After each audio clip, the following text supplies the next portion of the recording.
খিলগাঁও এমন একটা প্লেস যেখানে রেস্টুরেন্ট আর রেস্টুরেন্টে খেয়ে আপনি শেষ করতে পারবেন না। তো চলুন আজকে আপনাদের সাথে একটা ব্লগ শেয়ার করি। হ্যালো এভরিওয়ান, আসসালামু আলাইকুম। কেমন আছেন আপনারা? আশা করি সবাই খুব বেশি ভালো আছেন।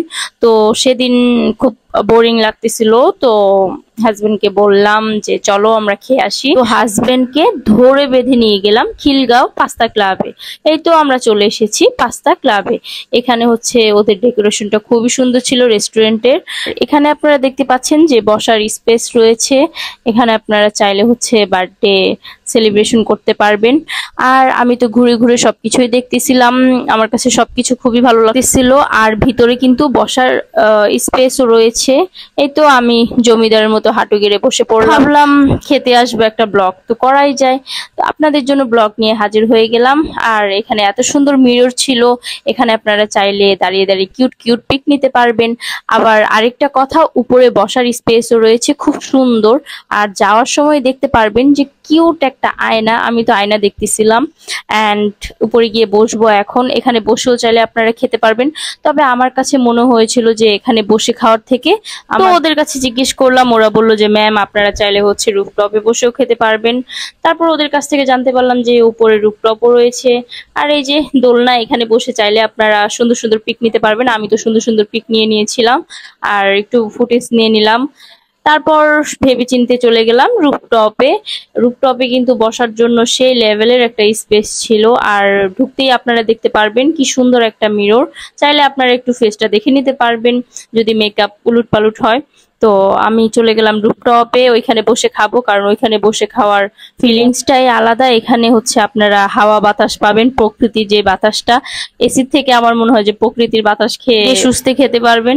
আর এই যে লোগোতে দাঁড়িয়ে একটু ক্লিপ নিয়ে নিলাম, ব্লগ করব আর একটু লোগো নিব না, এটা তো হতেই পারে না। আর হ্যাঁ, এখানেও কিন্তু আপনারা পিক নিতে পারবেন। তো অনেক বড় স্পেস ছিল। অ্যান্ড আমরা খাবারের জন্য ওয়েট করতে করতে আমাদের খাবার চলে এসেছিল। আমরা একটা কম্বো নিয়েছিলাম যেখানে থাকবে আপনার থাই স্যুপ অন্থন অ্যান্ড হচ্ছে রাইস প্লেটার, যেটা পড়েছিল 399 টাকা। আর আমরা দুইজন ওইখানে যেতে আমাদেরকে ওয়েলকাম ড্রিঙ্কস করা হয়েছিল। তো নিজেদেরকে খুব ভিআইপি ভিআইপি মনে হচ্ছিল। আর ওয়েলকাম ড্রিঙ্কসটা খেতে খুবই মজা ছিল। উপরে 2 টুকরা লেবু ফালি করে দেওয়া ছিল। তো আমার কাছে খেতে ড্রিঙ্কসটা ভালোই লেগেছিল। জামাইটাও নিয়ে বসলাম, দুইটা একসাথে খাবো। তো খাবারের অপেক্ষা করতে আবার চলে এসেছে এই তো থাই স্যুপ। এখানে অনেক পরিমাণের চিকেন দেওয়া ছিল অ্যান্ড হচ্ছে চিংড়ি দেওয়া ছিল, মাশরুম দেওয়া ছিল অ্যান্ড লেমন গ্রাস ছিল, ধনেপাতাও মোটামুটি ছিল। তবে খেতে খুবই ভালো লাগছিল, ইয়াম্মি ছিল।